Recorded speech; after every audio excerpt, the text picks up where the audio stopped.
Era o dia da tão esperada viagem de cruzeiro. Depois de anos sem sair muito de casa, eu estava empolgada com a ideia de finalmente descansar e viver momentos especiais ao lado do meu filho e da minha nora. Já estava pronta, com protetor solar no rosto, meu maiô florido favorito e a bolsa de palha nas mãos, quando o celular vibrou. Era uma mensagem do meu filho. Decidimos que você não vai conosco no cruzeiro. Preferimos ir apenas em família. Naquele instante, tudo parou. O coração disparou e minhas mãos começaram a tremer. Aquela viagem que eu tanto sonhei fazer ao lado deles deixou de existir em uma única mensagem. Mas antes de continuar, confira se você já está inscrito no canal e escreva nos comentários. De onde você está assistindo este vídeo? Adoramos saber até onde nossas histórias estão chegando.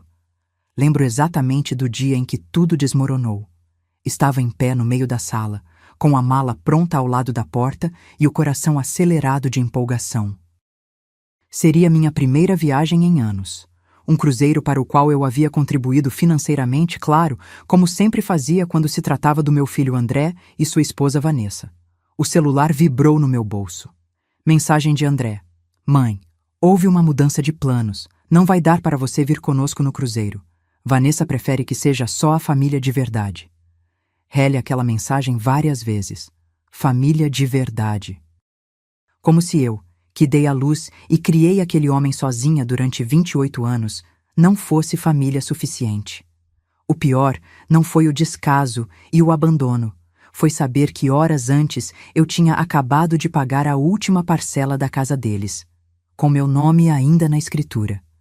Sentei no sofá, ainda segurando o celular, tentando não chorar.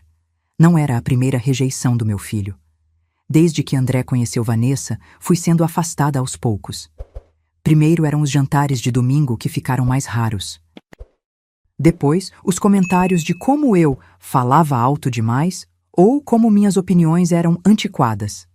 Em seguida, vieram os convites para eventos importantes que nunca chegavam, o chá de bebê da minha neta, a comemoração de aniversário de casamento. Mas ainda assim, continuei ajudando. Quando faltou dinheiro para a reforma da cozinha, fui eu quem complementou. Quando o carro quebrou, fui eu quem emprestou o meu.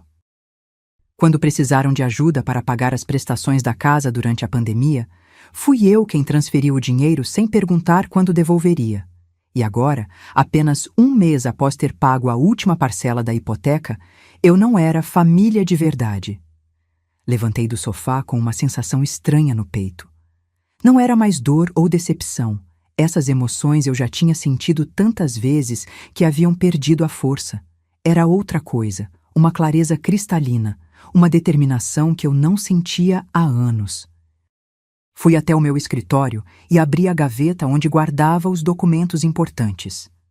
Ali estava a pasta azul com todos os papéis da casa. A escritura com meu nome como proprietária principal. Os recibos de todas as transferências que fiz ao longo dos anos. Eu nunca havia transferido legalmente a propriedade para o nome deles, sempre adiando aquela conversa, porque André dizia: "Para quê, mãe? Somos família." Irônico como aquela palavra mudava de significado conforme a conveniência. Enquanto folheava aqueles documentos, lembrei da última vez que Vanessa me olhou com desdém quando sugeri fazer um almoço para comemorar o aniversário da minha neta. Ana tem uma rotina muito específica, Dona Clara. Talvez seja melhor esperar uma ocasião mais apropriada. A ocasião nunca chegou, claro. Fiquei sabendo da festinha através das fotos no Instagram, onde toda a família de Vanessa sorria em volta do bolo que eu nem sabia que existiria. Tomei uma decisão naquela noite. Não seria uma reação impulsiva nem um grito desesperado de atenção.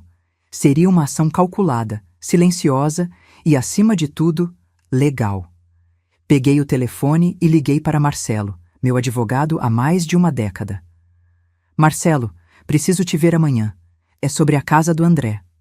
No dia seguinte, sentada no escritório de advocacia, expliquei a situação sem drama ou lágrimas.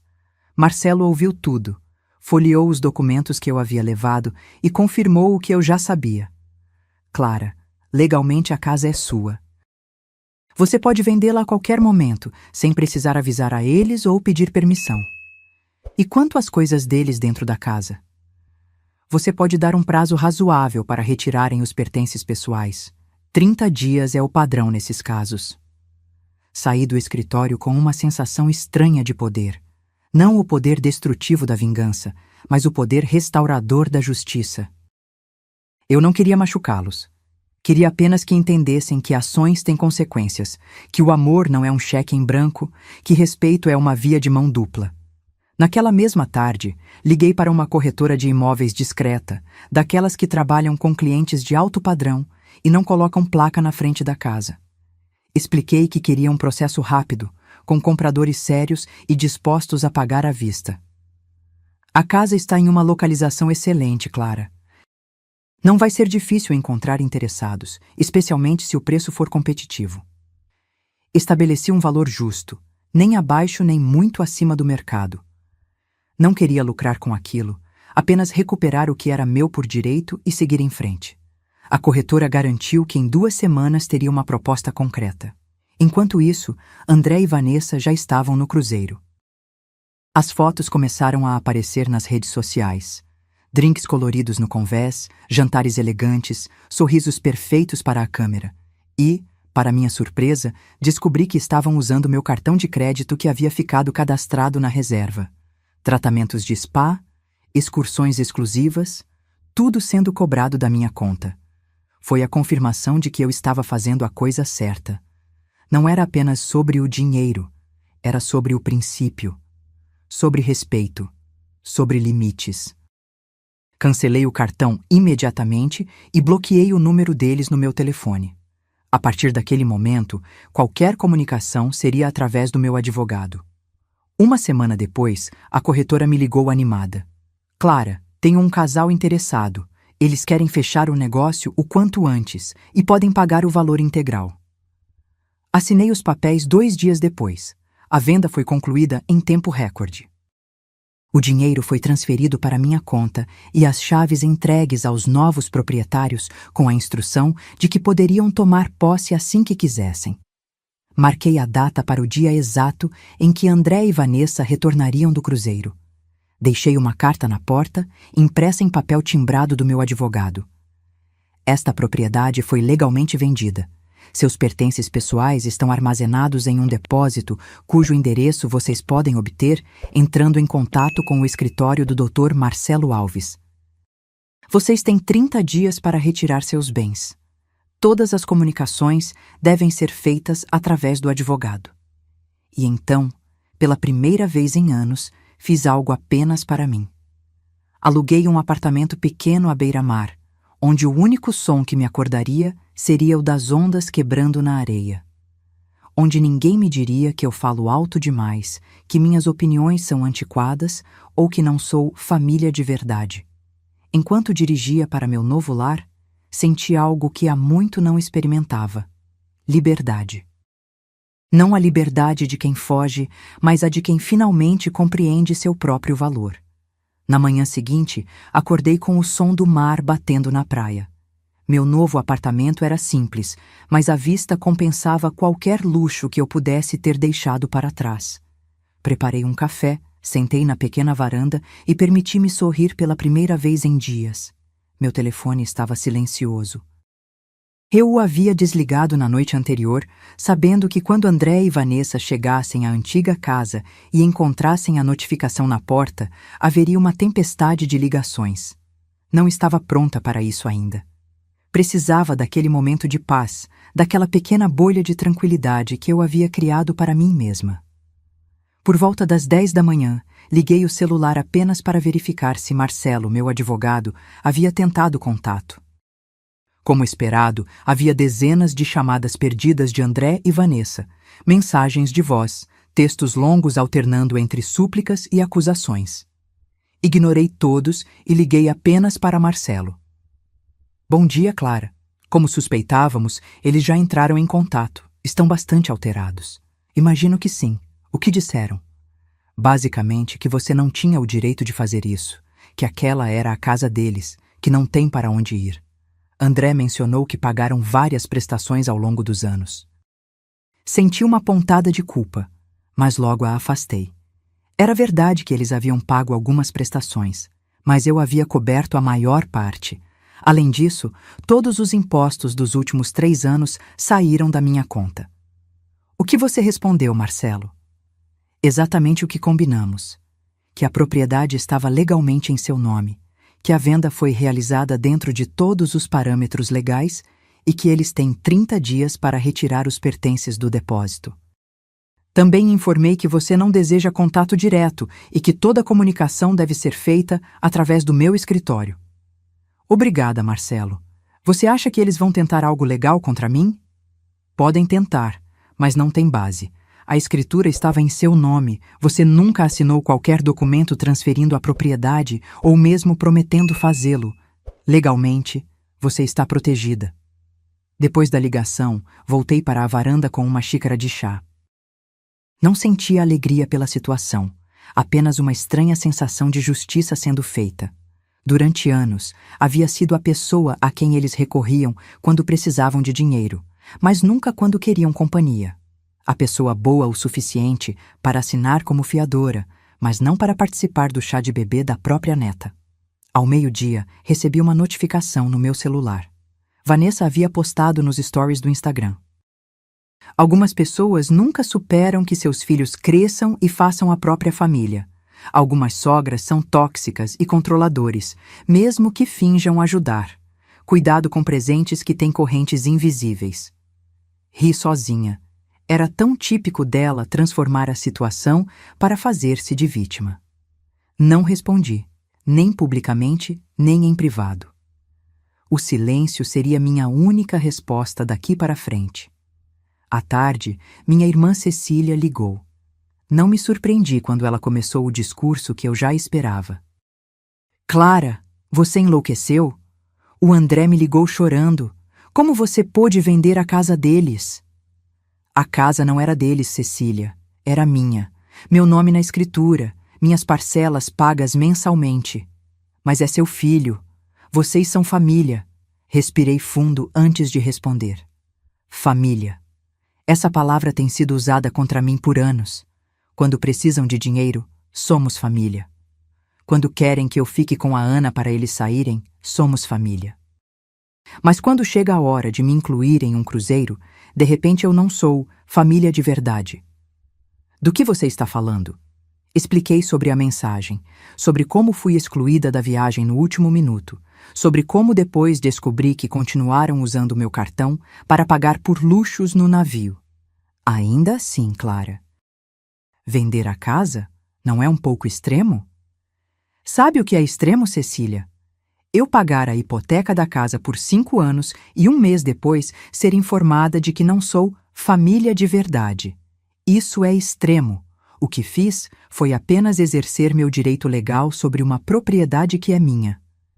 Cecília ficou em silêncio por alguns segundos. Ela sempre foi mais conciliadora, sempre acreditou que família deve perdoar tudo. Mas ela não estava no meu lugar. Não viveu anos de pequenas rejeições, de comentários maldosos disfarçados de brincadeiras, de ser lembrada apenas quando era conveniente. E onde eles vão morar agora? Eles são adultos, Cecília. Têm empregos, têm economias, vão encontrar um lugar para alugar, como qualquer outro casal. E talvez, apenas talvez, aprendam que tratar pessoas como objetos descartáveis tem consequências. Após desligar, voltei a sentir aquela pontada de culpa. André era meu filho, afinal. Eu o amava, apesar de tudo. Mas às vezes, o amor precisa ter limites claros para não se transformar em abuso. Às vezes, precisamos fazer com que as pessoas entendam que não estamos dispostos a ser usados indefinidamente. No fim da tarde, recebi um e-mail de Marcelo. André havia solicitado uma reunião para discutir a situação. Concordei, mas com uma condição. Seria apenas com André, sem Vanessa, e no escritório do advogado, não em um lugar privado onde poderiam tentar me manipular emocionalmente. A reunião foi marcada para o dia seguinte, às 10 da manhã. Passei a noite preparando-me emocionalmente, repassando mentalmente todos os momentos em que me senti excluída, desrespeitada, usada. não como uma forma de alimentar o ressentimento, mas para fortalecer minha resolução, para lembrar-me do motivo pelo qual eu havia tomado uma atitude tão drástica. Na manhã seguinte, vesti-me com cuidado. Escolhi uma blusa azul clara que sempre me deu confiança, coloquei um batom suave e prendi o cabelo em um coque baixo. Queria parecer serena, no controle, não uma mulher movida pela raiva ou pelo desespero. Cheguei ao escritório de Marcelo 10 minutos antes do horário marcado. Ele me recebeu com um sorriso gentil e me conduziu à sala de reuniões, onde aguardamos por André. Quando meu filho entrou, pude ver que ele não tinha dormido bem. Olheiras profundas marcavam seu rosto, e ele parecia ter envelhecido anos em apenas alguns dias. "Mãe", ele começou, sentando-se à minha frente. "Por que você fez isso conosco?" Pela primeira vez em muito tempo, não senti a necessidade de justificar minhas ações ou de me desculpar. Apenas respondi com calma. "Não fiz nada contra vocês, André. Apenas exerci meu direito sobre uma propriedade que é legalmente minha. Mas é a nossa casa. Vivemos lá há 5 anos. Sim, viveram. Em uma casa que estava no meu nome, cujas prestações eu paguei em sua maioria, cujos impostos saíram da minha aposentadoria nos últimos 3 anos. André passou a mão pelo cabelo, visivelmente frustrado. Nós íamos te pagar de volta. Sempre dissemos isso. Quando, André? Quando vocês têm dinheiro para cruzeiros e tratamentos de spa, mas nunca para me ressarcir? Quando vocês me dizem que não sou família de verdade? Seus olhos se arregalaram ao ouvir suas próprias palavras jogadas de volta. Aquilo foi um mal-entendido. Vanessa estava estressada com os preparativos da viagem e... Pare, interrompi. Não estamos aqui para discutir justificativas. Estamos aqui para definir os próximos passos. Seus pertences estão seguros no depósito. Vocês têm 30 dias para retirá-los. Se precisarem de mais tempo, podem solicitar ao Marcelo. E onde vamos morar? Você pensou nisso?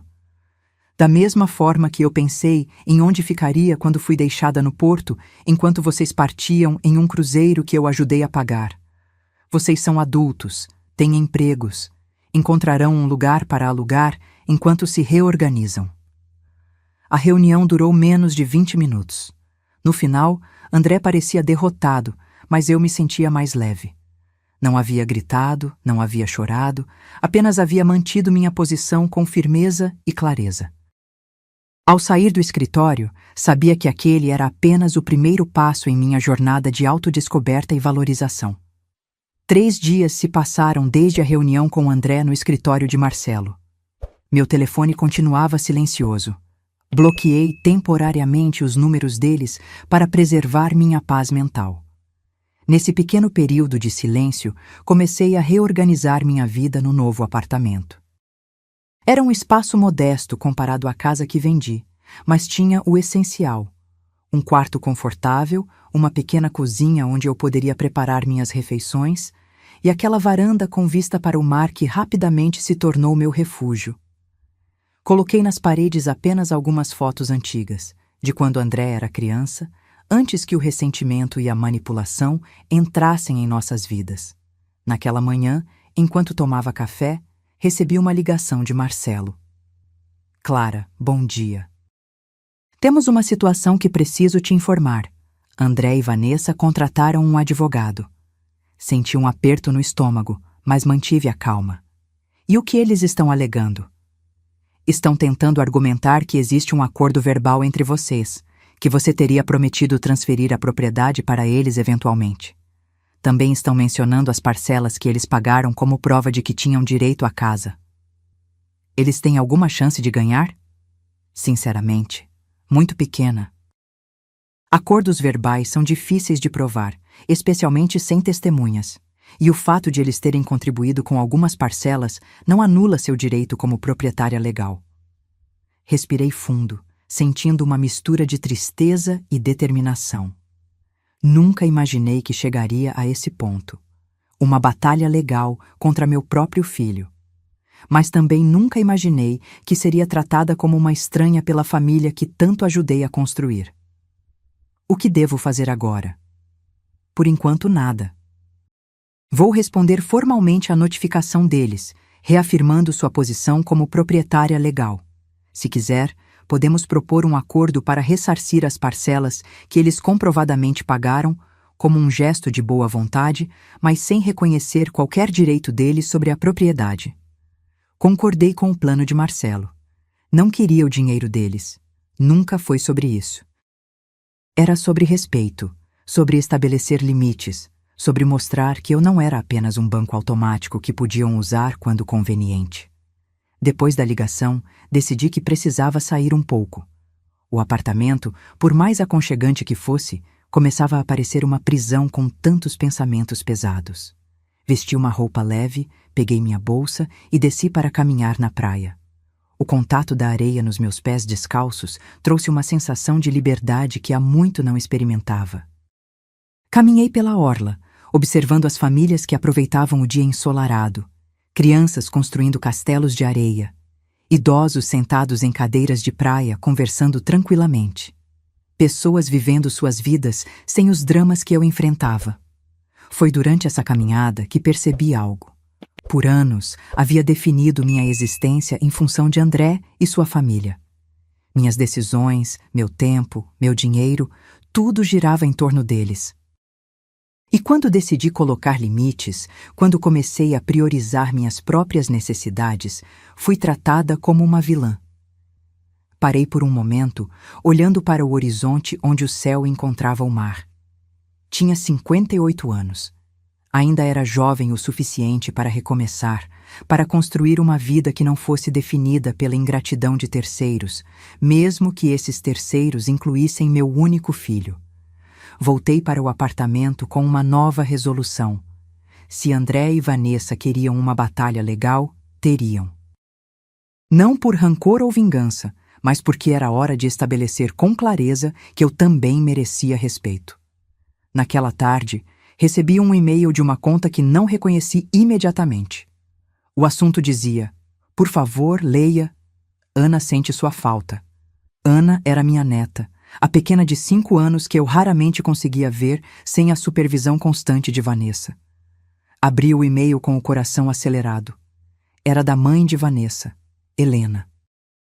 "Clara, sei que não somos próximas, mas estou escrevendo porque estou preocupada com a situação.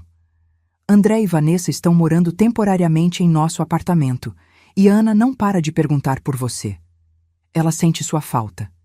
Independentemente dos problemas entre vocês adultos, acho que uma criança não deveria ser privada da avó, Helena." Reli o e-mail várias vezes, sentindo lágrimas se formarem nos meus olhos. Ana. Minha pequena Ana, que sempre corria para meus braços nas raras vezes que nos víamos, que adorava os biscoitos de chocolate que eu preparava especialmente para ela, que me desenhava cartões com corações coloridos. Respondi ao e-mail com cuidado. "Helena, obrigada por se preocupar com Ana. Ela também faz muita falta para mim. Nunca foi minha intenção afastar-me dela. Se André e Vanessa permitirem, adoraria vê-la. Talvez você pudesse trazê-la para passar uma tarde comigo? Clara." A resposta veio rapidamente. "Vou conversar com eles. Não prometo nada, mas farei o possível."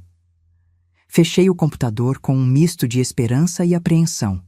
Helena sempre me pareceu uma mulher sensata, diferente da filha. Se alguém pudesse mediar essa situação, pelo menos no que dizia respeito a Ana, seria ela. Na manhã seguinte, fui até o mercado local para comprar alguns mantimentos. Enquanto estava na fila do caixa, senti um toque no meu ombro. Virei-me e vi Regina, uma antiga amiga que não encontrava há meses. "Clara, quanto tempo? Soube que você se mudou para cá." Sorri, genuinamente feliz por ver um rosto amigo. "Sim, há alguns dias. Estou recomeçando, digamos assim." Regina me observou com atenção. "Você parece diferente, mais leve, apesar de tudo." É um bom resumo de como me sinto. Diferentes, apesar de tudo. Aceitei o convite de Regina para um café depois das compras. Sentadas na pequena cafeteria à beira-mar, contei a ela uma versão resumida dos acontecimentos recentes. "Sabe," ela disse após ouvir tudo, Sempre achei que você dava demais ao André e à Vanessa, não apenas financeiramente, mas emocionalmente. Você estava sempre disponível, sempre disposta a ajudar, sempre colocando as necessidades deles acima das suas. Era minha família. Achei que era o certo a fazer. Família é importante, mas tem que haver reciprocidade, respeito mútuo. Caso contrário, não é uma relação saudável. É exploração. As palavras de Regina ficaram comigo pelo resto do dia. Exploração. Era uma palavra forte, mas que definia com precisão o que eu havia vivido nos últimos anos. Fui explorada emocionalmente, financeiramente, tratada como um recurso e não como uma pessoa com sentimentos e necessidades próprias. À noite, recebi outra mensagem de Helena. Ela havia conversado com André e Vanessa. Eles permitiriam que Ana me visitasse, mas com condições. Seria uma visita supervisionada, de apenas 2 horas, e Helena teria que estar presente o tempo todo. A princípio, senti-me indignada com tantas restrições. Que tipo de perigo eles imaginavam que eu representaria para minha própria neta? Mas depois de refletir, decidi aceitar. 2 horas com Ana, mesmo com supervisão, era melhor que nada. Marcamos para o domingo seguinte. Passei os dias anteriores preparando tudo. Comprei os ingredientes para fazer os biscoitos de chocolate que Ana tanto adorava. Separei alguns livros infantis que sabia que ela gostaria e até mesmo arrumei um pequeno espaço na varanda onde poderíamos observar o mar juntas. Quando o domingo chegou, acordei cedo, ansiosa e nervosa ao mesmo tempo.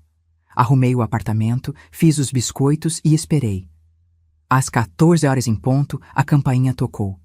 Helena estava lá, segurando a mão de Ana. Minha neta, ao me ver, abriu um sorriso radiante que aqueceu meu coração. "Vovó!" ela gritou, soltando-se da mão de Helena e correndo para me abraçar. Abaixei-me para recebê-la nos braços, sentindo o perfume de shampoo infantil nos seus cabelos, a maciez da sua pele contra a minha. Naquele momento, todo o ressentimento, toda a mágoa, pareceu momentaneamente se dissipar. "Oi, meu amor", sussurrei, segurando as lágrimas. "Que saudade eu estava de você." As 2 horas passaram como minutos. Ana me mostrou seus novos desenhos, contou histórias da escola, perguntou sobre o mar que se via da minha varanda, comemos biscoitos juntas, lemos histórias e até mesmo fizemos uma pequena caminhada na areia da praia em frente ao prédio. Helena se manteve discreta, observando de longe, dando-nos espaço para aquela reconexão tão necessária. Quando chegou a hora de partir, Ana me abraçou forte.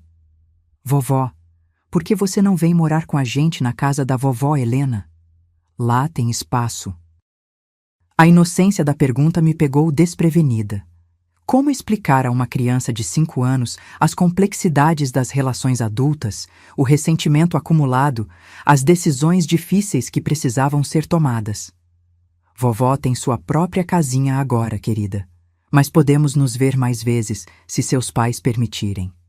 Ana assentiu, parecendo aceitar minha explicação simplificada. Enquanto ela se despedia, Helena se aproximou de mim. "Ela sentiu muito sua falta, Clara. Espero que possamos fazer isso regularmente, independentemente dos problemas entre você, André e Vanessa." Agradeci a Helena por sua atitude conciliadora e vi as duas partirem, sentindo uma mistura de alegria pelo reencontro e tristeza pela brevidade dele. Aquela noite, sentada na varanda, observando as estrelas sobre o mar, tomei uma decisão. Lutaria pelo direito legal à casa, não para punir André e Vanessa, mas porque era o justo. Porém, tentaria construir uma ponte para manter contato com Ana. Minha neta não tinha culpa dos erros dos adultos ao seu redor e merecia ter sua avó presente em sua vida. 1 semana após o encontro com Ana, recebi uma ligação de Marcelo. Ele parecia animado, o que era incomum para seu tom normalmente contido. "Clara, temos novidades. O advogado de André e Vanessa entrou em contato propondo um acordo." Sentei-me na beira da cama, surpresa com a mudança repentina. "Que tipo de acordo?"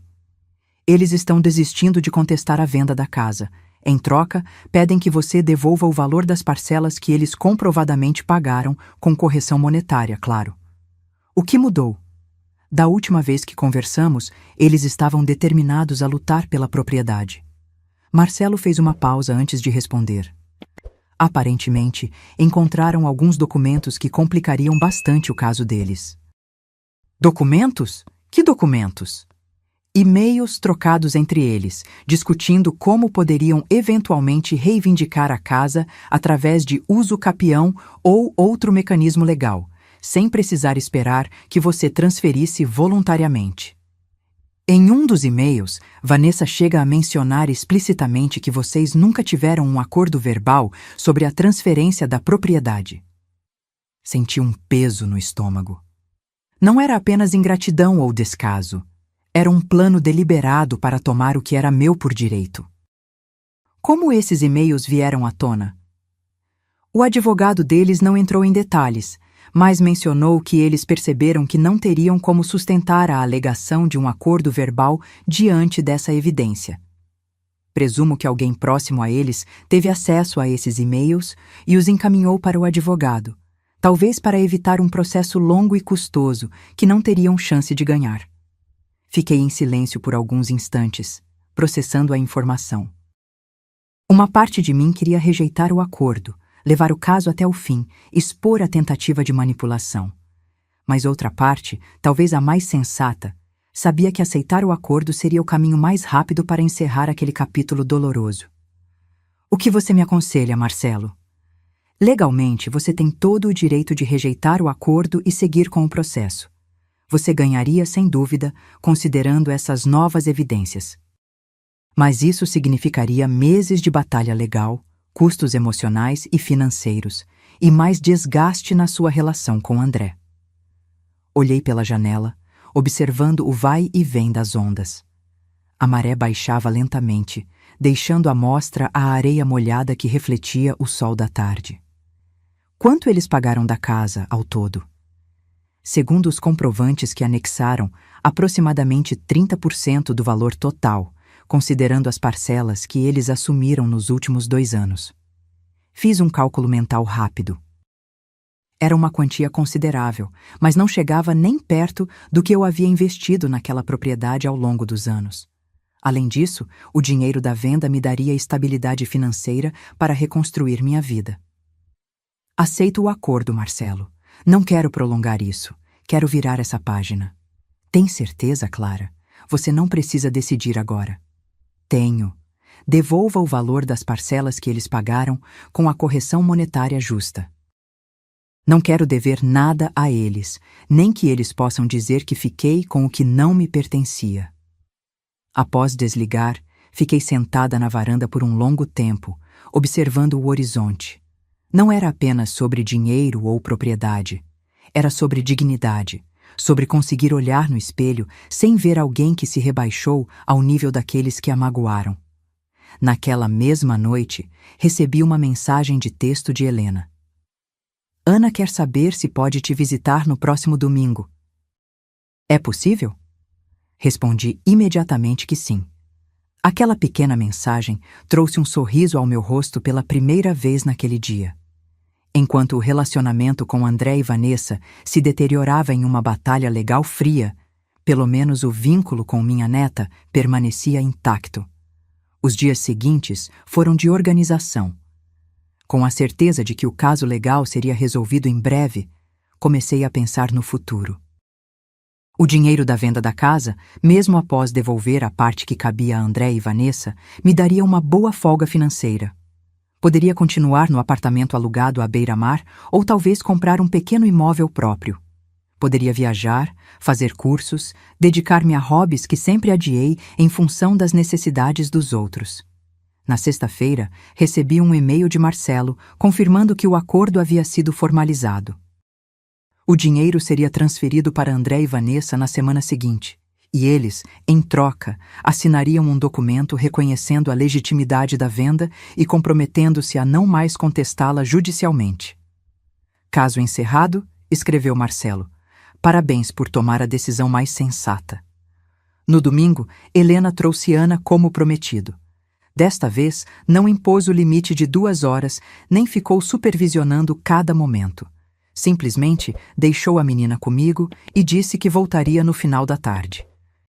Vanessa não sabe que estou deixando Ana sozinha com você, confessou antes de sair.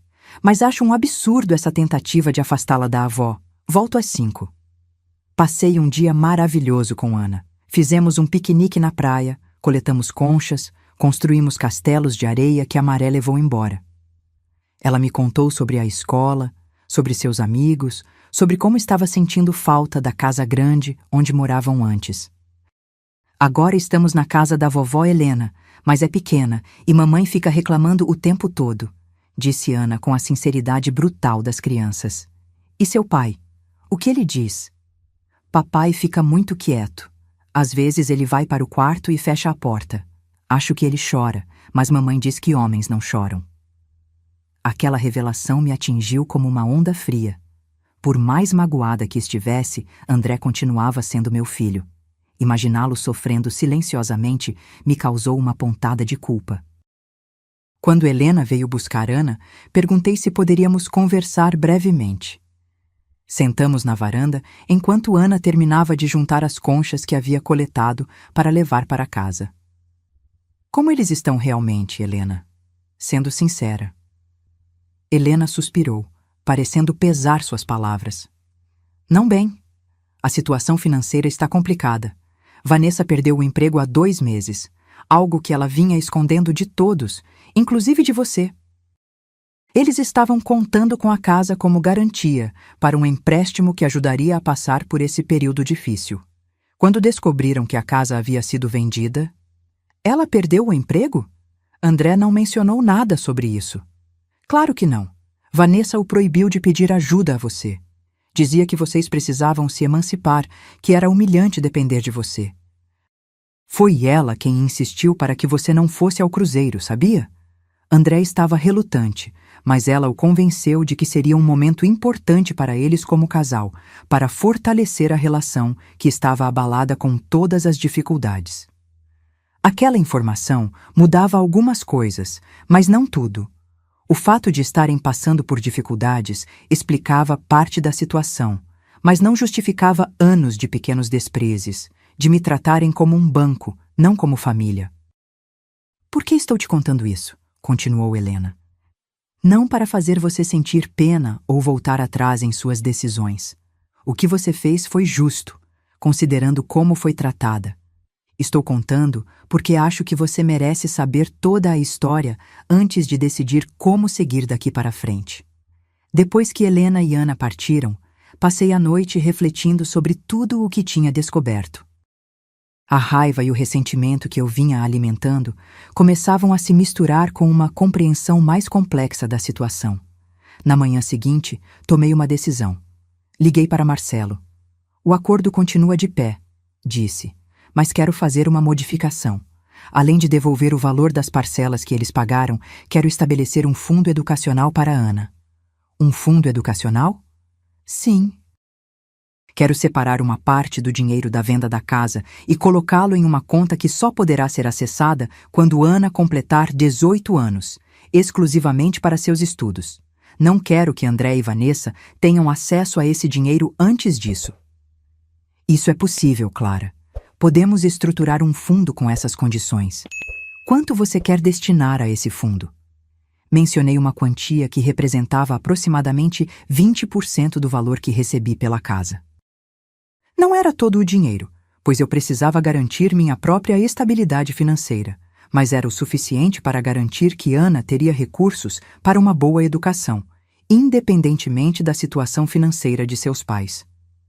Vou preparar os documentos, disse Marcelo. É um gesto nobre da sua parte, Clara. Não era nobreza, era amor. Por mais magoada que estivesse com André e Vanessa, não deixaria que minha neta sofresse as consequências de decisões erradas dos adultos ao seu redor. 3 dias depois, fui ao escritório de Marcelo para assinar toda a documentação. O acordo com André e Vanessa, a devolução do valor das parcelas e a criação do fundo educacional para Ana. Quando terminei de assinar o último documento, senti como se um peso enorme tivesse sido retirado dos meus ombros. E agora? Perguntei a Marcelo. Agora você vive sua vida, Clara. Você fez o que era justo, protegeu seus interesses e ainda garantiu o futuro da sua neta. O resto depende deles. Ao sair do escritório, decidi fazer algo que não fazia há muito tempo. Fui até uma concessionária e comprei um carro pequeno, modesto, mas novo. Algo só meu, que me daria a liberdade de ir e vir, de explorar meu novo ambiente, de não depender de caronas ou transporte público. Enquanto assinava os papéis da compra, o vendedor perguntou: "É um presente para alguém da família?" Sorri, pensando em quantas vezes havia priorizado as necessidades dos outros antes das minhas próprias. Não. É um presente para mim mesma. Já passou da hora de me colocar em primeiro lugar. O novo carro me trouxe uma sensação de liberdade que eu havia esquecido. Nas semanas seguintes, explorei a região costeira, descobrindo pequenas praias escondidas, restaurantes à beira-mar com comida simples mas deliciosa, mercados locais onde comprava frutas frescas e peixe recém-pescado. Estava redescobrindo o prazer de viver no meu próprio ritmo, sem precisar consultar ninguém, sem ter que me adaptar às expectativas ou horários de outras pessoas. As visitas de Ana aos domingos se tornaram um ponto fixo na minha agenda. Helena continuava trazendo-a regularmente, às vezes ficando para um café, outras vezes deixando-a comigo por toda a tarde. Foi durante uma dessas visitas, cerca de um mês após a assinatura do acordo, que recebi a primeira ligação direta de André, desde que tudo começou. Estávamos na praia. Ana construindo um elaborado castelo de areia, enquanto eu a ajudava a decorá-lo com conchas, quando meu celular tocou. Ao ver o nome dele na tela, hesitei por um momento. "Pode atender, vovó", disse Ana, como se percebesse minha hesitação. "Eu cuido do castelo." Afastei-me alguns passos e atendi. "Oi, mãe." A voz de André soava diferente, mais contida, mais madura, talvez. "Oi, André. Está tudo bem?" "Sim, eu... Sei que não deveria estar ligando diretamente. O acordo diz que toda comunicação deve ser feita através dos advogados, mas... Está tudo bem", interrompi. "O acordo legal já foi cumprido. Não precisamos mais intermediários." Houve um momento de silêncio, como se ele estivesse organizando os pensamentos. "Marcelo me contou sobre o fundo educacional que você criou para a Ana. É para o futuro dela, para garantir que ela tenha acesso a uma boa educação, independentemente do que aconteça." Foi muito generoso da sua parte, depois de tudo o que aconteceu. Observei Ana à distância, concentrada em seu castelo de areia, a língua presa entre os dentes em uma expressão de concentração que me lembrava André quando pequeno. "Não fiz por você ou por Vanessa, André. Fiz por Ana. Ela não tem culpa das decisões dos adultos ao seu redor." "Eu sei. Mesmo assim, obrigado." Mais silêncio, desta vez mais longo. Quase desliguei, achando que a conversa havia terminado, quando ele continuou. "Mãe, eu queria pedir desculpas. Por tudo. Pela mensagem sobre o cruzeiro, por ter permitido que Vanessa a tratasse daquela maneira por tanto tempo, por ter abusado da sua generosidade durante anos." Suas palavras me pegaram de surpresa. Não esperava um pedido de desculpas. Não tão direto. Não tão cedo. "O que mudou, André? Por que agora?" "Muitas coisas mudaram. Vanessa e eu estamos nos separando."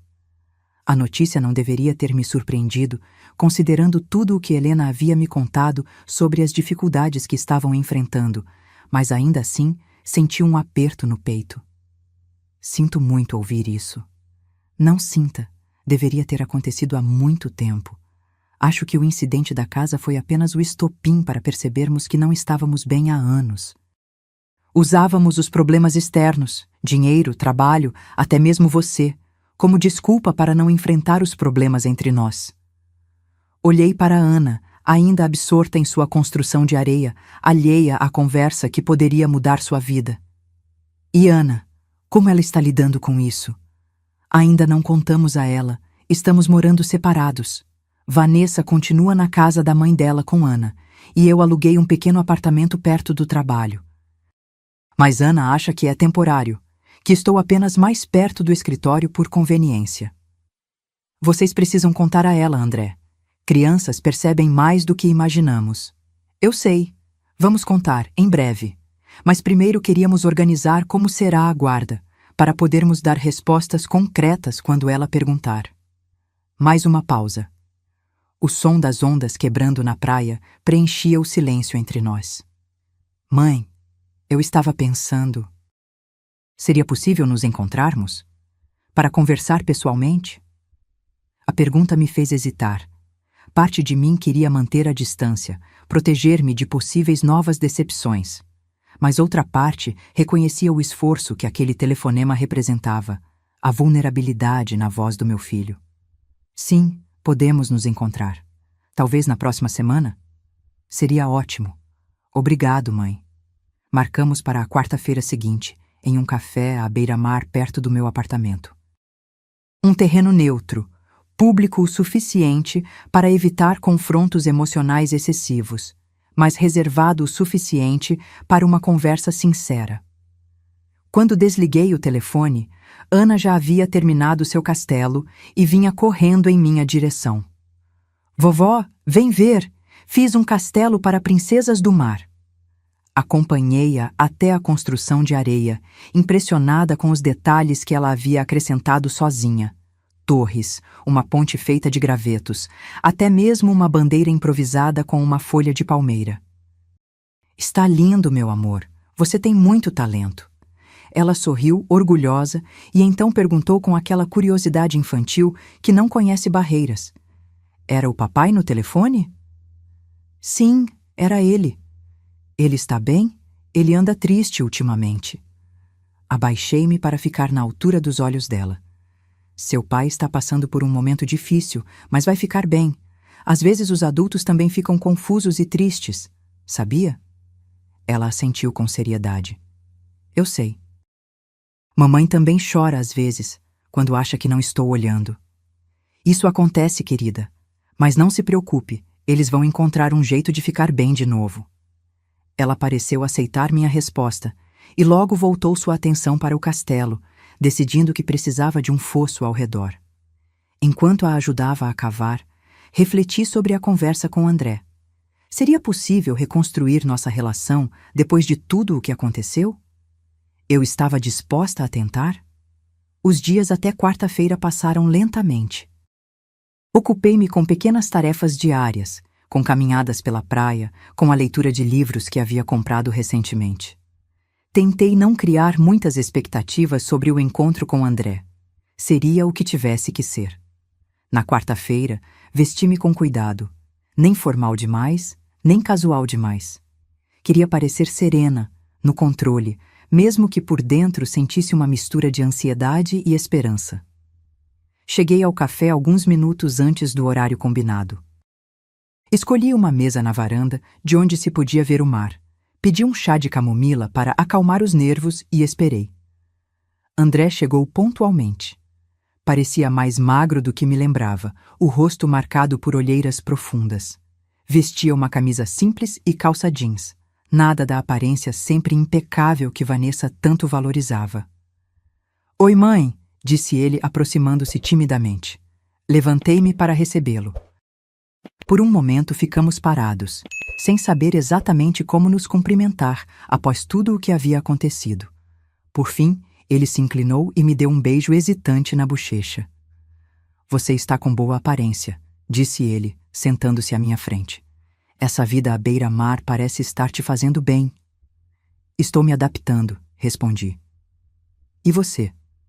Como está se sentindo no novo apartamento? É pequeno, mas funcional.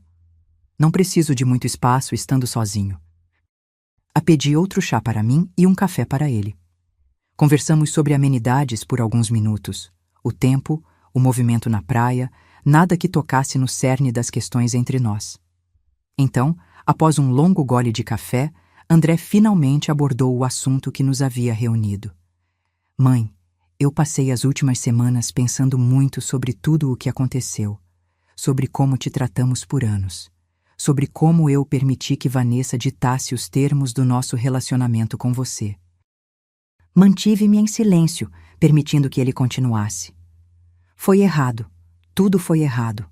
A forma como aproveitamos da sua generosidade, como te excluímos quando não precisávamos de algo material, como te deixamos naquele porto.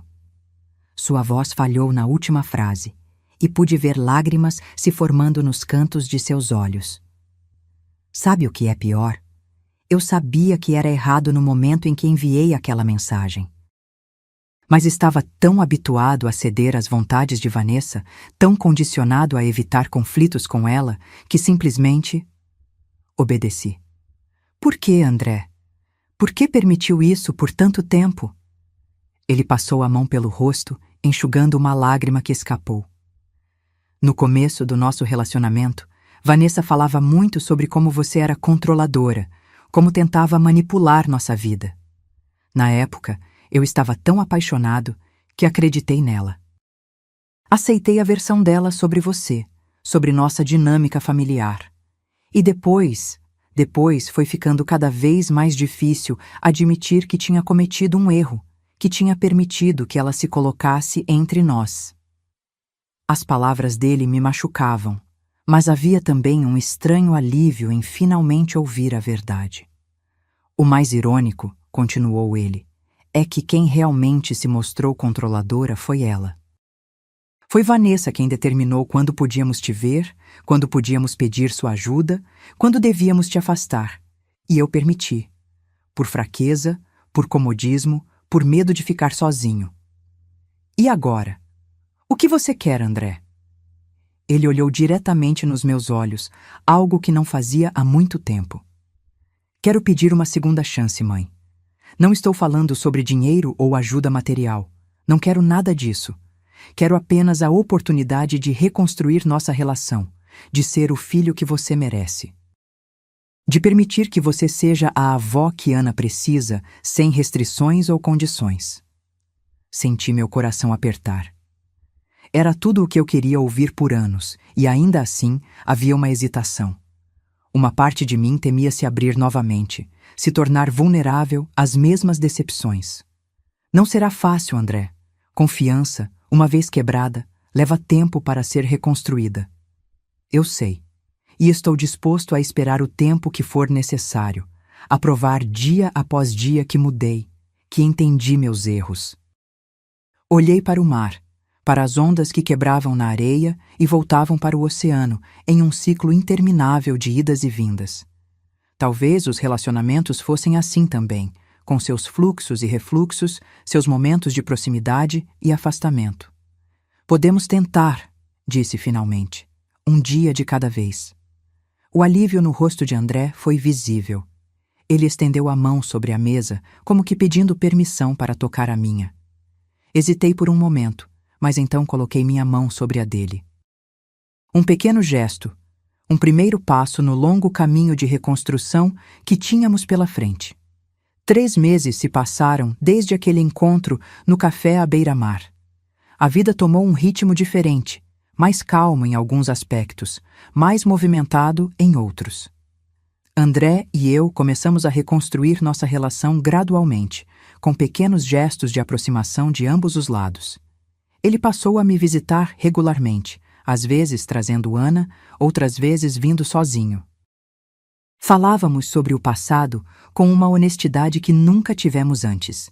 Sobre como ele se sentiu abandonado quando seu pai morreu, sobre como eu trabalhei demais tentando compensar a ausência paterna, sobre como Vanessa habilmente explorou essas fissuras em nossa relação. A separação deles foi oficializada com guarda compartilhada de Ana. Nos dias em que a menina ficava com André, frequentemente vinham me visitar. Criamos uma nova rotina. Café da manhã na minha varanda nos sábados, passeios pela praia, noites de jogos de tabuleiro, quando o tempo não permitia atividades ao ar livre. Vanessa, por outro lado, mantinha distância. Não fazia questão de me encontrar quando deixava ou buscava Ana, sempre enviando a menina sozinha até minha porta quando era sua vez. Helena continuava sendo a mediadora quando necessário, o que, felizmente, tornava-se cada vez mais raro. Foi em uma tarde de domingo, enquanto André e eu preparávamos o almoço juntos, enquanto Ana assistia desenhos na sala, que ele mencionou algo que me deixou apreensiva. Mãe, Vanessa está pedindo uma parte maior do fundo educacional que você criou para Ana. Parei de cortar os legumes, olhando para ele com surpresa. Como assim? O fundo é exclusivamente para a educação de Ana quando ela completar 18 anos. Nenhum de vocês dois pode acessá-lo antes disso. André suspirou, parecendo desconfortável. Eu sei, expliquei isso a ela várias vezes, mas ela insiste que, como mãe, tem direito a determinar como o dinheiro deve ser usado. Ela quer antecipar parte do valor para matricular Ana em uma escola internacional particular já no próximo ano. E o que você acha disso? Acho que o fundo deve permanecer como está. Foi estruturado dessa forma por um motivo. Ana terá acesso a uma boa educação nas escolas regulares por enquanto, e o fundo garantirá sua faculdade no futuro. Voltei a cortar os legumes, processando a informação. Não me surpreendia que Vanessa estivesse tentando colocar as mãos no dinheiro do fundo. O que me surpreendia era a firmeza de André em resistir. Ela já falou com algum advogado sobre isso? Mencionou que estava explorando opções legais, mas duvido que encontre alguma. O fundo foi bem estruturado, Marcelo fez um ótimo trabalho. Assenti, grata pela precaução que tomamos ao estabelecer o fundo. E você? Como está se sentindo com toda essa situação? André parou o que estava fazendo e olhou pela janela da cozinha, em direção ao mar. Honestamente, aliviado. A separação foi difícil, especialmente por causa da Ana, mas era necessária. Só agora percebo como era sufocante estar naquele relacionamento. Como eu havia perdido minha própria voz, minha identidade. Está sendo difícil para Ana? No início foi. Ela tinha muitas perguntas, muitas inseguranças. Mas acho que estamos conseguindo proporcionar a estabilidade que ela precisa, mesmo em casas separadas. E ter você presente de forma regular na vida dela tem sido um grande conforto. Sorri, sentindo uma mistura de alívio e gratidão. Por mais doloroso que todo o processo tivesse sido, parecia que estávamos encontrando um novo equilíbrio, uma nova configuração familiar que, de alguma forma, funcionava melhor para todos. 2 semanas depois, recebi uma ligação de Marcelo. Seu tom era sério, o que imediatamente me deixou alerta. Clara, Vanessa entrou com uma ação judicial contestando os termos do fundo educacional. Sentei-me, sentindo o estômago afundar. Em que base? Ela está alegando que, como mãe e guardiã legal de Ana, tem o direito de determinar como os recursos destinados à educação da filha devem ser utilizados. Está solicitando que pelo menos 30% do valor seja liberado imediatamente para custear uma escola particular internacional.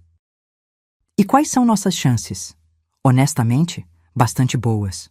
O fundo foi estabelecido como uma doação com propósito específico, com termos claros que tanto André quanto Vanessa assinaram na época. Será difícil para ela argumentar contra isso agora. O que devemos fazer? Por enquanto, apenas responder formalmente à ação, reafirmando os termos originais do fundo e a intenção clara de que os recursos só sejam acessados quando Ana completar 18 anos. Após desligar, liguei imediatamente para André para informá-lo sobre a ação judicial. Ele já estava ciente. Vanessa o havia notificado antes de entrar com o processo. Sinto muito por isso, mãe. Tentei dissuadi-la, mas ela está determinada. Não se preocupe, André. Não é sua culpa. É sim, de certa forma. Se eu tivesse estabelecido limites claros desde o início do nosso relacionamento, talvez não tivéssemos chegado a esse ponto. Sua autocrítica me surpreendeu positivamente. O André de alguns meses atrás jamais teria assumido responsabilidade dessa forma. O que passou, passou. O importante agora é proteger o futuro de Ana. Concordamos em nos encontrar no dia seguinte para discutir como proceder. André sugeriu que tentássemos uma mediação antes que o caso avançasse muito no sistema judicial, e eu concordei. Se pudéssemos resolver a situação de forma amigável, seria melhor para todos, especialmente para Ana. No entanto, a mediação provou-se infrutífera. Vanessa compareceu acompanhada de seu advogado, manteve uma postura inflexível durante toda a sessão e rejeitou qualquer proposta alternativa que não envolvesse a liberação imediata de parte do dinheiro. A educação de Ana não pode esperar até os 18 anos, insistiu ela. Como mãe, sei o que é melhor para minha filha, e isso inclui matriculá-la na Academia Internacional já no próximo semestre. O fundo foi criado especificamente para garantir o ensino superior de Ana, respondi calmamente. Existem excelentes escolas públicas para os anos fundamentais e médios. Típico, respondeu Vanessa com desdém. Sempre querendo controlar tudo, sempre achando que sabe mais que todos. André interveio antes que eu pudesse responder. Vanessa, por favor, não estamos aqui para trocar acusações. Estamos tentando encontrar uma solução que beneficie Ana. Mas não houve acordo. Saímos da mediação com a certeza de que o caso seguiria para o tribunal. Nas semanas seguintes, a tensão aumentou. Vanessa começou a dificultar as visitas de Ana, alegando compromissos de última hora ou indisposição da menina. Quando conseguíamos nos ver, Ana parecia confusa e ansiosa, claramente afetada pelo conflito entre os adultos ao seu redor. Em uma dessas visitas, enquanto brincávamos de montar um quebra-cabeças, Ana me fez uma pergunta que partiu meu coração. Vovó, você e a mamãe estão brigando por minha causa? Parei o que estava fazendo e olhei diretamente para ela. Não, meu amor. Nunca pense isso. Os adultos às vezes têm desentendimentos, mas nunca é culpa das crianças. Mas ouvi mamãe falando no telefone que você não quer que eu vá para uma escola boa. Respirei fundo, tentando encontrar palavras que uma criança de 5 anos pudesse entender. Ana, eu quero o melhor para você. Sempre. A escola onde você está agora é muito boa. E quando você for mais velha, haverá dinheiro guardado especialmente para você estudar em qualquer lugar que quiser. Ela pareceu refletir sobre isso por um momento, a testa franzida em concentração. Então por que a mamãe está brava? Às vezes os adultos discordam sobre o que é melhor e quando. Mas isso não significa que não te amamos muito, muito mesmo. A explicação pareceu satisfazê-la temporariamente, e ela voltou sua atenção para o quebra-cabeças.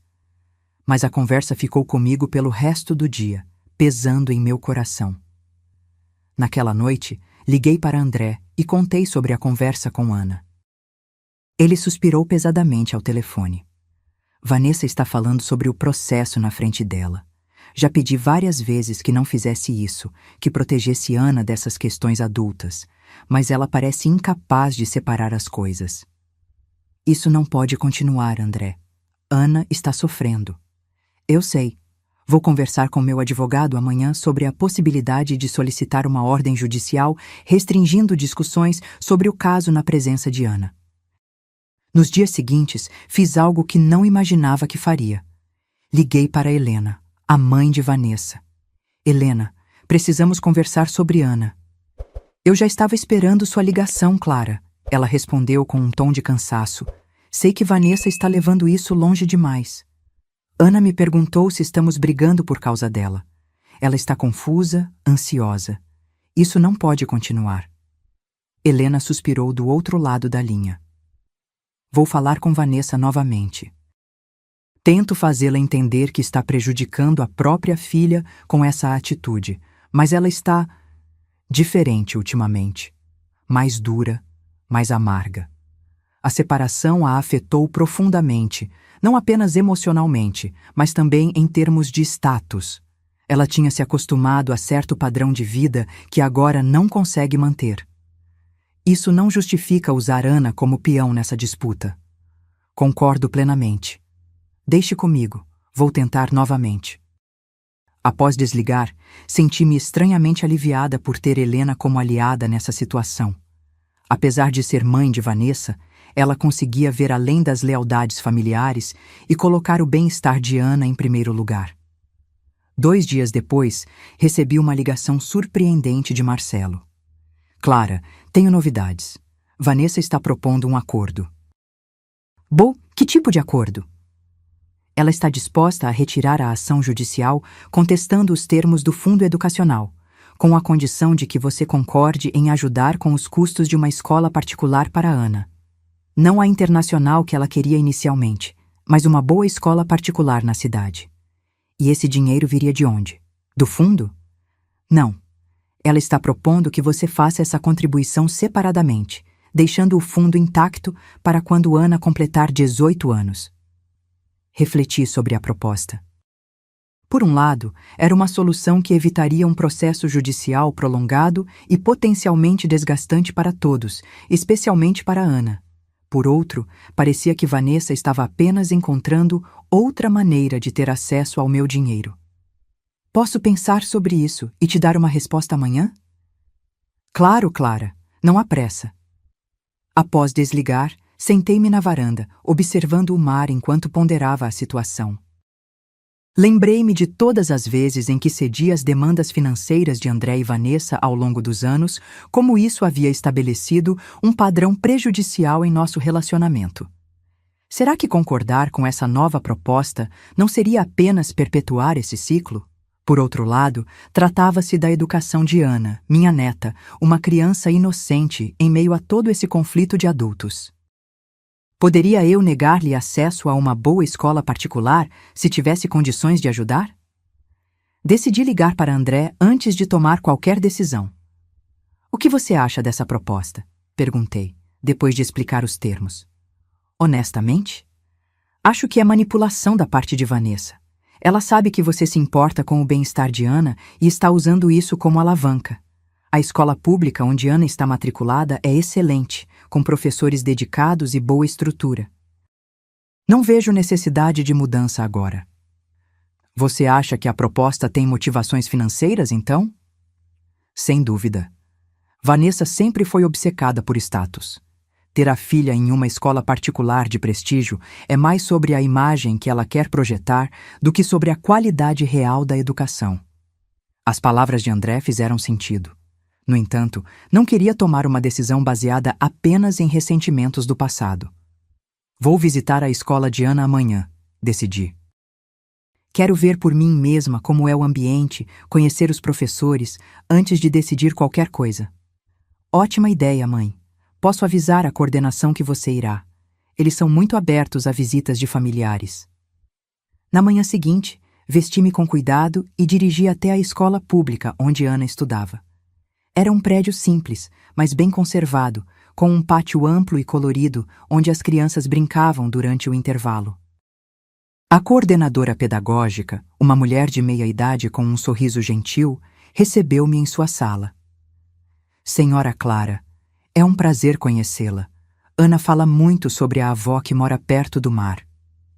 Conversamos por quase 1 hora sobre a filosofia educacional da escola, o currículo, as atividades extracurriculares disponíveis.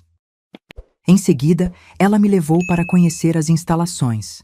Salas de aula bem equipadas, biblioteca aconchegante, laboratório de ciências modesto, mas funcional, sala de artes cheia de trabalhos coloridos feitos pelos alunos. Ao passar pela sala de Ana, pude vê-la através da janela, sentada em um círculo com outras crianças, participando animadamente de uma atividade de leitura. Ela parecia feliz, envolvida, perfeitamente adaptada àquele ambiente.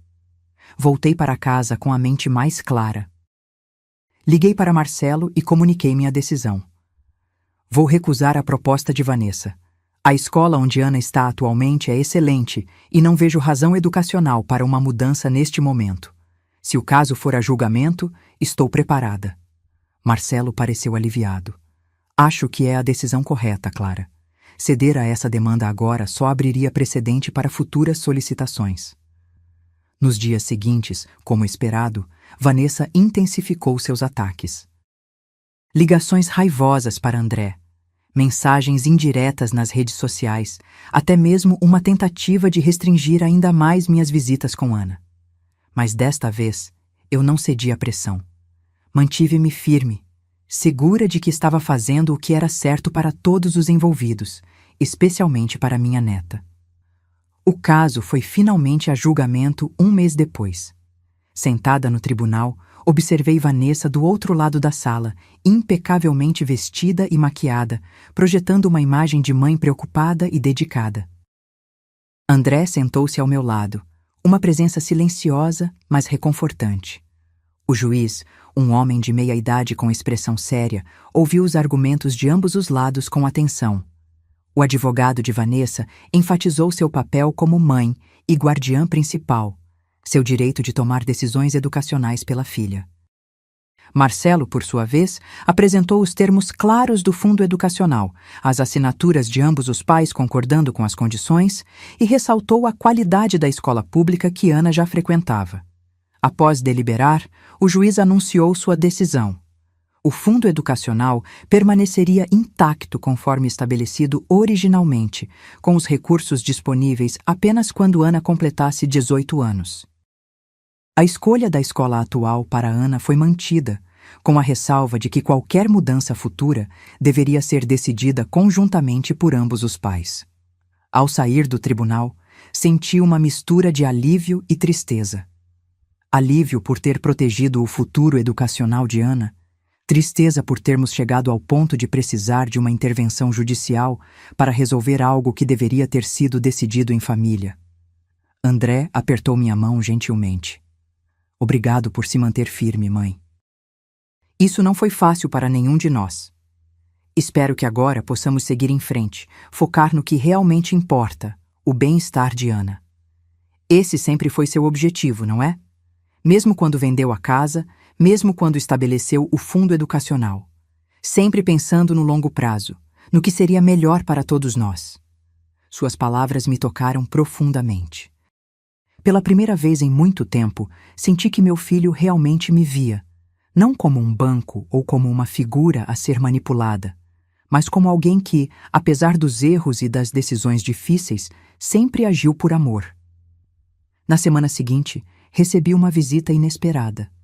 Helena bateu à minha porta em uma tarde chuvosa, carregando um guarda-chuva encharcado e uma expressão pesarosa. Posso entrar, Clara? Precisamos conversar. Convidei-a para a sala e ofereci um chá quente, que ela aceitou com gratidão. Por alguns minutos ficamos em silêncio, apenas o som da chuva contra as janelas preenchendo o ambiente. Vanessa está se mudando, disse ela finalmente. Conseguiu um emprego em outra cidade, a quase 800 quilômetros daqui, e quer levar Ana com ela. A notícia caiu como uma bomba. Ela pode fazer isso, depois da decisão judicial sobre a guarda compartilhada? Legalmente, é complicado. Ela precisaria da autorização de André ou de uma nova decisão judicial. Mas estou aqui porque acho que você precisa saber que ela está determinada a fazer isso, com ou sem permissão. Você acha que ela tentaria... Helena baixou os olhos. Não posso afirmar com certeza, mas conheço minha filha. Quando ela coloca algo na cabeça, especialmente quando se sente acuada ou derrotada. Não precisei que ela completasse a frase. O significado estava claro. Vanessa poderia tentar levar Ana sem autorização, efetivamente sequestrando a própria filha. Já contou isso a André? Vou encontrá-lo depois daqui. Achei que você também precisava saber, para estarmos todos atentos. Agradeci a Helena por sua honestidade e lealdade para com o bem-estar de Ana, apesar dos laços de sangue com Vanessa. Depois que ela partiu, liguei imediatamente para Marcelo para informá-lo sobre a situação e pedir orientação. Os dias seguintes foram de intensa vigilância e preparação. André solicitou uma ordem judicial preventiva, proibindo Vanessa de levar Ana para fora da cidade sem sua autorização expressa.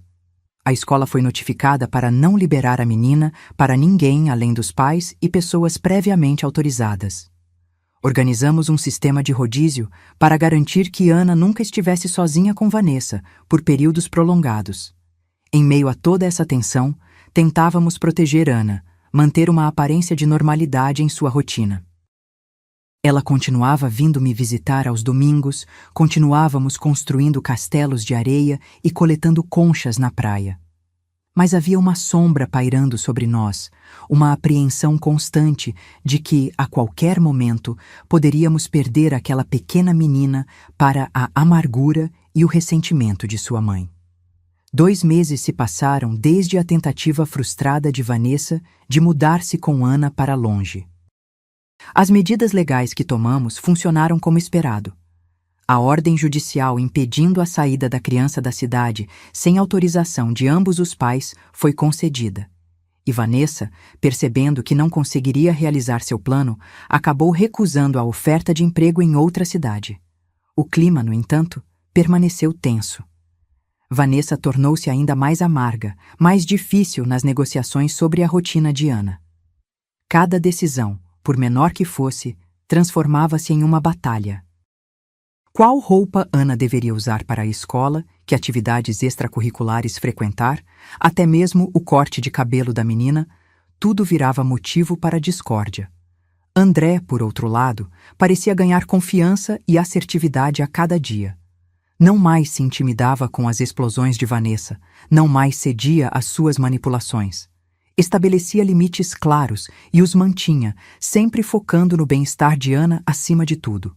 Quanto a mim, encontrei um novo equilíbrio em minha vida. Meu apartamento à beira-mar tornou-se realmente um lar, não apenas um refúgio temporário. Decorei-o com cuidado, plantei flores na varanda, pendurei fotos nas paredes, não apenas do passado, mas também novas memórias que estávamos construindo. Ana tinha seu próprio espaço ali, um pequeno quarto com cama, brinquedos e livros para os finais de semana que passava comigo. Foi em uma dessas manhãs tranquilas, enquanto preparava o café da manhã na cozinha, que recebi uma ligação de Helena. Seu tom era urgente, preocupado. Clara, aconteceu algo. Vanessa desapareceu com Ana. Senti meu coração acelerar instantaneamente. Como assim desapareceu? Ela deveria ter deixado Ana na escola hoje de manhã, mas nunca chegou lá. O telefone dela está desligado, não está em casa, não apareceu no trabalho. Já avisei André, ele está indo à delegacia registrar um boletim de ocorrência. Minhas mãos tremiam enquanto desligava o telefone. Imediatamente peguei minha bolsa e as chaves do carro, dirigindo até a delegacia, onde sabia que André estaria. No caminho, 1000 cenários passavam pela minha cabeça, nenhum deles reconfortante. Quando cheguei, André já estava prestando depoimento a um policial. Seu rosto estava pálido, tenso, as olheiras denunciando que provavelmente não havia dormido bem na noite anterior. Já acionamos o sistema de alerta para crianças desaparecidas, informou o policial. As fronteiras estaduais foram notificadas, assim como aeroportos, rodoviárias e ferroviárias. A ordem judicial impedindo a saída da menor da cidade sem autorização de ambos os genitores também já está no sistema. E agora o que fazemos? Perguntou André, a voz embargada. Vão para casa e aguardem. Deixem um telefone de contato sempre disponível. Enquanto isso, tente lembrar de algum lugar onde sua ex-esposa poderia ter levado a criança. Parentes, amigos, locais de férias anteriores, qualquer coisa pode ser uma pista valiosa. Saímos da delegacia com a sensação de impotência que só quem já passou por situação semelhante pode compreender. André decidiu ir para meu apartamento em vez de voltar para o seu. Não queria ficar sozinho, e eu também preferia tê-lo por perto durante aquele momento angustiante. Sentados na minha sala, tentávamos listar possíveis lugares onde Vanessa poderia ter levado Ana. A família dela era pequena, apenas Helena e um tio idoso que morava no interior. Amigos próximos? Poucos, e a maioria em comum com André. Improvável que ajudassem em algo tão sério quanto um potencial sequestro de criança. Espere, disse André subitamente. O namorado de faculdade dela. Como era mesmo o nome? Ricardo. Ricardo Mendes. Eles mantiveram contato ao longo dos anos, mesmo depois que nos casamos. Ele se mudou para o Uruguai há uns 5 anos. Você acha que ela tentaria cruzar a fronteira com Ana? Não sei, mas é uma possibilidade. Vou ligar para o delegado e passar essa informação. Enquanto André falava ao telefone, recebi uma mensagem de Helena. Encontrei algo no quarto de Vanessa. Venham rápido. Pegamos o carro novamente e dirigimos até o apartamento de Helena, onde Vanessa havia estado morando com Ana desde a separação. Helena nos esperava na porta, visivelmente perturbada. Encontrei isso escondido em uma gaveta, disse ela, entregando um envelope a André. Dentro havia passagens de ônibus para o Uruguai, em nome de Vanessa e Ana, e uma carta manuscrita endereçada a Helena. Mãe, quando você ler isso, já estaremos longe. Não posso mais suportar ver minha filha sendo manipulada por Clara e André. Não posso permitir que ela cresça achando que dinheiro e poder são mais importantes que amor e família. Vou levá-la para um lugar onde poderemos recomeçar, onde seremos apenas nós duas, sem interferências externas. Por favor, não tente nos encontrar. Isto não é um adeus, é apenas um até logo. Um dia, quando tudo se acalmar, entraremos em contato novamente. Com amor, Vanessa. André leu a carta em voz alta, a raiva crescendo visivelmente em seu rosto. Manipulação? Dinheiro e poder mais importantes que amor? Como ela pode distorcer tudo dessa maneira? Helena parecia envergonhada, destruída pela situação. Sinto muito. Deveria ter percebido antes, deveria ter feito mais para impedir que chegássemos a esse ponto. Não é sua culpa, Helena, disse eu, colocando uma mão em seu ombro. Vanessa é adulta, faz suas próprias escolhas. André já estava ao telefone novamente, desta vez com o delegado passando as novas informações. As passagens de ônibus, o possível destino no Uruguai, o nome do amigo que poderia estar abrigando-as. Nas horas seguintes, vivemos em um estado de tensão constante. O telefone sempre ao alcance, pulando a cada notificação, esperando notícias que não vinham. Helena preparou café, depois chá, depois uma refeição leve que ninguém conseguiu comer. A noite caiu, e ainda estávamos todos na sala, exaustos, mas incapazes de descansar. Foi quase à meia-noite que o telefone de André finalmente tocou com uma ligação da delegacia. Senhor André? Temos notícias da sua filha. Ela foi encontrada em um hotel na fronteira com o Uruguai, com a mãe. Ambas estão bem fisicamente. A polícia local está mantendo-as sob custódia até que possamos resolver a situação legalmente. André desabou no sofá, lágrimas de alívio escorrendo pelo seu rosto. Graças a Deus. Quando posso vê-la? Como faço para trazê-la de volta?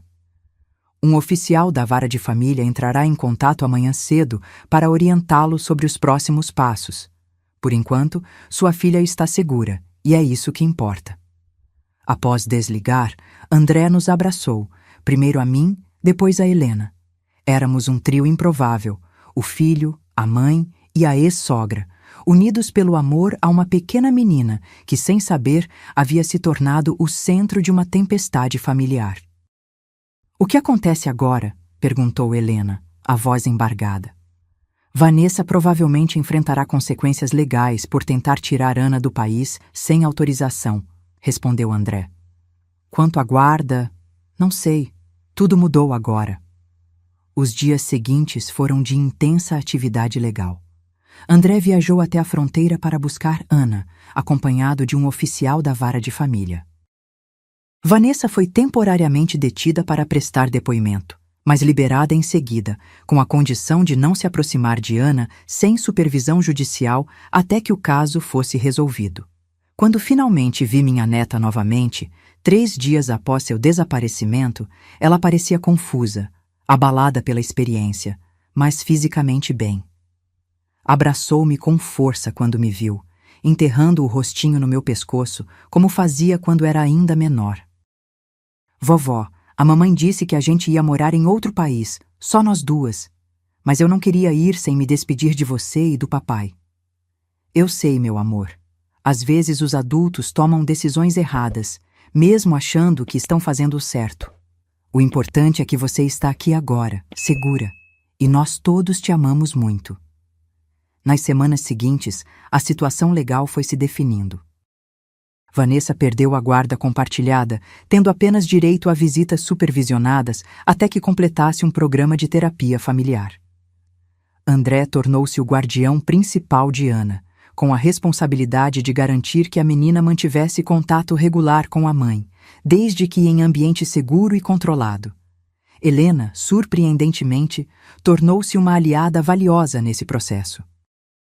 Apesar da dor de ver a filha enfrentando consequências tão sérias por suas ações, ela reconhecia a necessidade de priorizar o bem-estar de Ana. Ofereceu-se para supervisionar algumas das visitas entre mãe e filha, criando um ambiente neutro e acolhedor para ambas. 6 meses após o incidente, encontrávamo-nos em uma situação que jamais teria imaginado quando tudo começou. Ana vivia principalmente com André, em um apartamento maior que ele havia alugado próximo à minha casa. Eu a buscava na escola 3 vezes por semana. Passava as tardes com ela até que André saísse do trabalho, e nos finais de semana, frequentemente nos reuníamos para atividades em família. Vanessa, após completar metade do programa de terapia, começava a mostrar sinais de mudança. As visitas supervisionadas com Ana tornavam-se gradualmente menos tensas, e ela parecia finalmente aceitar a nova realidade, focando mais em reconstruir um relacionamento saudável com a filha do que em lutar contra as circunstâncias. Em uma tarde de domingo, enquanto André e eu conversávamos na varanda observando Ana brincar na areia da praia em frente ao meu apartamento, ele me surpreendeu com uma pergunta. Mãe, você se arrepende de ter vendido a casa? Refleti por um momento antes de responder. Não me arrependo. Foi uma decisão drástica, sim, e dolorosa para todos nós na época. Mas olhe onde estamos agora.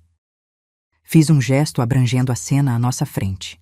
Ana construindo alegremente um castelo de areia, o mar calmo ao fundo, nós dois sentados lado a lado como não fazíamos há anos. Se eu não tivesse tomado aquela atitude, provavelmente ainda estaríamos presos no mesmo ciclo tóxico. Você, infeliz em um casamento que não funcionava, mas sem coragem de sair. Eu, sendo usada financeiramente e ignorada emocionalmente. E Ana, crescendo em meio a tudo isso, absorvendo padrões disfuncionais que carregaria para sua própria vida adulta. André assentiu lentamente. Acho que você está certa. Foi como um despertar doloroso, mas necessário, para todos nós. Inclusive para Vanessa, acrescentei. Ela está tendo que enfrentar suas próprias questões agora, coisa que provavelmente nunca faria se continuássemos na mesma dinâmica. Sabe o que mais me impressiona? Disse André, olhando diretamente para mim. Que apesar de tudo o que aconteceu, você nunca usou Ana como arma, nunca tentou afastá-la de Vanessa, nunca falou mal da mãe dela, sempre priorizou o relacionamento delas, mesmo quando Vanessa tentou levar Ana para longe. Ana merece ter uma mãe e uma avó em sua vida. Nunca se trata de ganhar ou perder quando o que está em jogo é o bem-estar de uma criança. Ana veio correndo em nossa direção, os cabelos molhados de maresia, o rosto iluminado por um sorriso genuíno. Vovó, papai, venham ver meu castelo. Fiz um lugar especial para cada um de nós, até para a mamãe quando ela puder vir à praia conosco. Levantamo-nos e a seguimos até a beira da água, onde um elaborado castelo de areia se erguia, decorado com conchas coloridas e pequenas bandeiras feitas de gravetos e folhas. Ana apontou para cada seção do castelo, explicando quem ficaria onde em sua fantasia arquitetônica. Olhando para aquela cena, minha neta orgulhosa de sua criação, meu filho ao meu lado, o mar estendendo-se infinitamente no horizonte, percebi que, por mais doloroso que tivesse sido o caminho, havíamos chegado exatamente onde precisávamos estar. Não era uma família perfeita, nem uma situação ideal. Havia cicatrizes, havia lembranças dolorosas, havia ainda muitos desafios pela frente. Mas havia também amor, respeito, limites saudáveis e a compreensão de que relacionamentos verdadeiros não se baseiam em conveniência ou exploração, mas em reciprocidade e genuíno cuidado. A casa que vendi havia sido apenas uma estrutura física, um conjunto de paredes e telhados. O verdadeiro lar, descobri, Não era um lugar, mas as pessoas com quem escolhemos compartilhar nossa jornada, as relações que construímos com base em respeito mútuo e a paz que encontramos quando finalmente aprendemos a valorizar a nós mesmos tanto quanto valorizamos aos outros. Quando o sol começou a se pôr, tingindo o céu e o mar de tons alaranjados, Ana pegou minha mão de um lado e a de André do outro. "Este é o melhor dia de todos", declarou ela com a convicção que só as crianças possuem. E, naquele momento, eu não poderia concordar mais. Depois da tempestade, havíamos encontrado não apenas a calma, mas também a clareza. Depois da dor, havíamos redescoberto não apenas a alegria, mas também a sabedoria. E depois de tanto tempo priorizando os outros, eu finalmente havia aprendido a mais importante das lições: que para realmente amar alguém, primeiro precisamos respeitar a nós mesmos. Agora, se você gostou dessa história, clica em se inscrever e me diz nos comentários qual parte te deixou de queixo caído. Ah, e não esqueça de se tornar membro para ter acesso a vídeos exclusivos que não posto aqui. Te espero lá.